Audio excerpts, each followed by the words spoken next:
Have digital algorithms killed curiosity and discovery? Using the web used to feel like exploring. You could hop on the aptly named Internet Explorer and end up 10 links deep down a Wikipedia rabbit hole, or stumble on a random obscure blog from some guy named Jeff. It was an infinite digital wilderness to roam and explore and get lost in, metaphorically speaking. But lately, that sense of discovery has all but disappeared. The web hasn't shrunk or got any smaller, but through a variety of big tech-controlled systems, we've stopped wandering. Today, social media feeds know us better than we know ourselves, and 60% of Google searches end in 0 clicks. We often don't explore anymore. We just scroll or passively consume. Let's unpack how the algorithms are slowly eroding curiosity and whether we're even discovering anything new at all, or are we just consuming passively what is being spoon-fed to us by these algorithmic-driven feeds.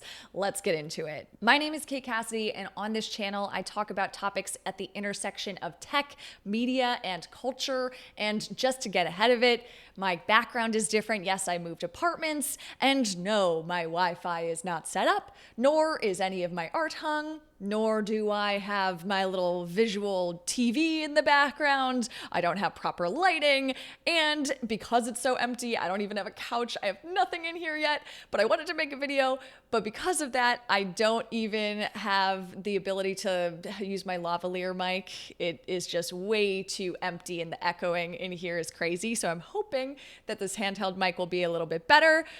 But you know what? We work with what we got, and the show must go on. So thank you for being here. I think anytime a creator wants to talk about social media or algorithms here on YouTube, it can come off as a little bit judgmental or hypocritical. So I want to address that head on. Before you mistake this video as being judgmental or cynical, I want to clarify that I do not think that you are lazy if you are consuming on platforms like Instagram, TikTok, or YouTube. So much content these days is brought to us by algorithms, so it's very hard to avoid. And I've talked about this a lot in the past on my channel, but I also suffered very much from social media addiction for many years. So I firsthand understand and get it. Especially when I was working at TikTok, it was truly all consuming. But what you have to remember is it is not you.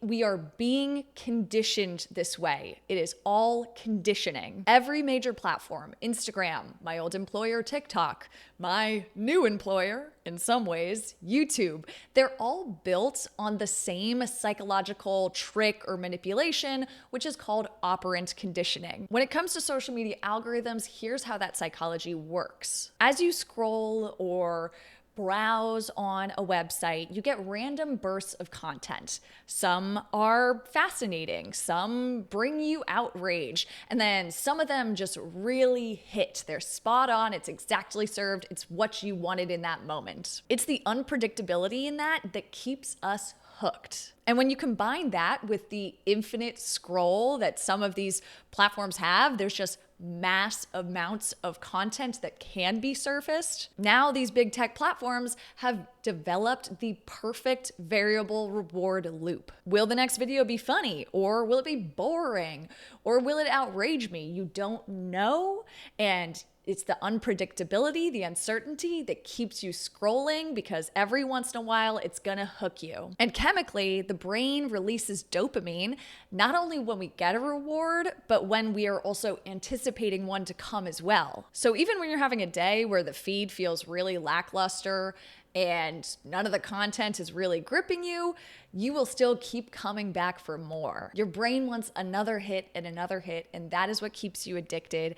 And this isn't just on vertical video, though I think a lot of us see it most often on places like TikTok or Instagram Reels. This is also built into the mechanics of things like Spotify day lists or your Reddit homepage. Dr. Anna Lemke is a psychiatrist at Stanford who's gone on a lot of podcasts recently. I highly recommend giving one of them a listen, but she calls this the dopamine loop. She identifies social media as a true place that has real addiction and addictive qualities, and highlights that the more we choose instant gratification, the duller our long-term motivation becomes. In turn, we become reward junkies. We are constantly overstimulated and have mass amounts of dopamine hits coming to us on a daily basis, but at the same time, we are under-inspired and unmotivated. And once you understand how these algorithm-driven platforms and websites work, we can start to understand how our behavior as humans is changing alongside it. When you think of consumer behavior, when you used to open up a web browser or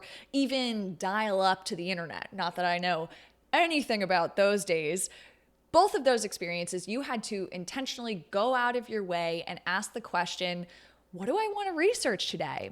What do I want to explore or discover? What do I want to type in right now? Nowadays, that action can be much more passive. All we have to do is open an app and see what is the feed serving me today. What's on my TikTok For You feed? What is on my YouTube homepage? In a strange way, this shift in behavior is actually a form of cognitive offloading. We're outsourcing the mental energy of our own creativity for technology to decide for us. And this is no surprise given that we live in a convenience-obsessed culture. Netflix curates your homepage, Spotify gives you a list of discoveries every week, YouTube will just surface a new creator for you to be obsessed with, and TikTok will highlight those 5 cafes in Positano, Italy with the best views before you even book a ticket to actually go on that trip. These algorithms are choosing what we want, what we supposedly want to see for us. If you're not using your agency and being intentional, you could conceivably be outsourcing the entire choice-making, decision discovery process. And just like how math skills fade when we use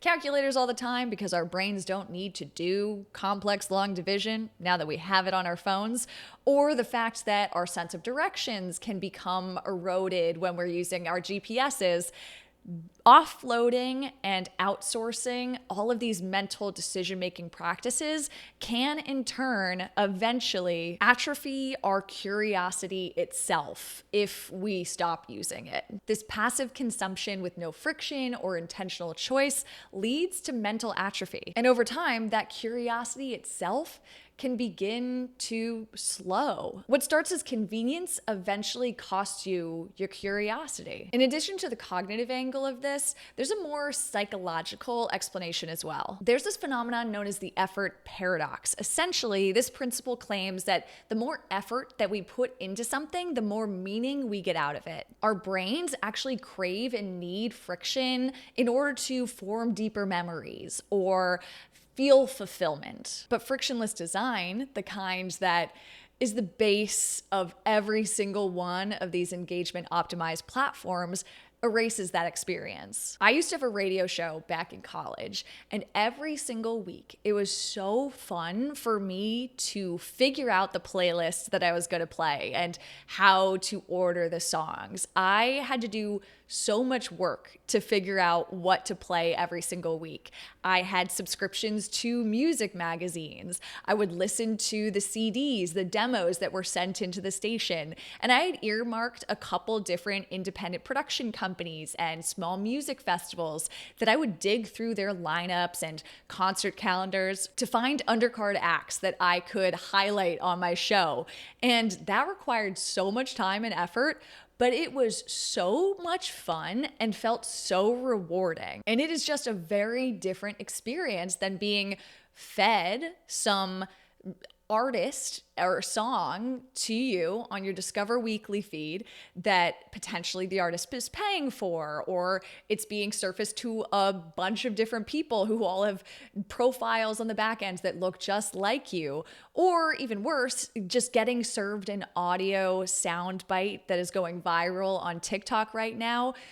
Both of those ways of discovering new music just feel so much less meaningful in a way. You didn't find them, they found you, and that convenience killed the curiosity and the fun of discovering. When everything becomes just one tap away, we don't value it as much, and we just consume it and move on just as quickly. The brain learns what it practices and repeats. So if all we're doing is passively consuming what is being spoon-fed to us by algorithms, then we're gonna get really, really good at consuming but at the same time have those skills and curiosity starting to atrophy. The more we scroll, the less we tolerate boredom, and subsequently, the less we tolerate boredom, the less curiosity we have, because curiosity needs that space to breathe and grow. If you spend a lot of time on algorithms, your brain can start to really crave that ease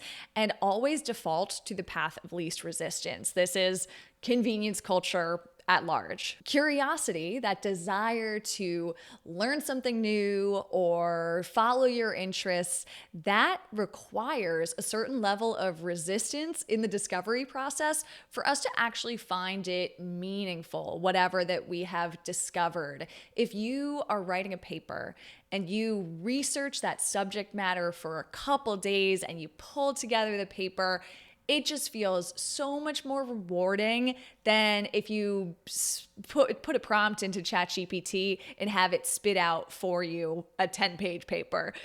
It's night and day, the experiences of research and discovery that happen between these two examples. Leaning into the friction of not knowing something and wondering and letting your mind hypothesize and then deciding, I'm going to go figure this one out. That experience, that friction-full experience, is the joy of discovery and is what makes curiosity so fantastic. But the reality is, social media and other platforms that are built on algorithms are actually eroding that instinct that we have to explore, to discover something new, to push yourself and learn, even when you don't understand what sort of research rabbit hole you're diving into. I think this is also important because curiosity is a powerful thing. It leads to innovation or art, or even just the basic human desire to understand each other and form connections. So when the algorithmic feeds dull our individual curiosity, this can also lead to a stagnation of culture on a more societal level. Wonder requires space and boredom,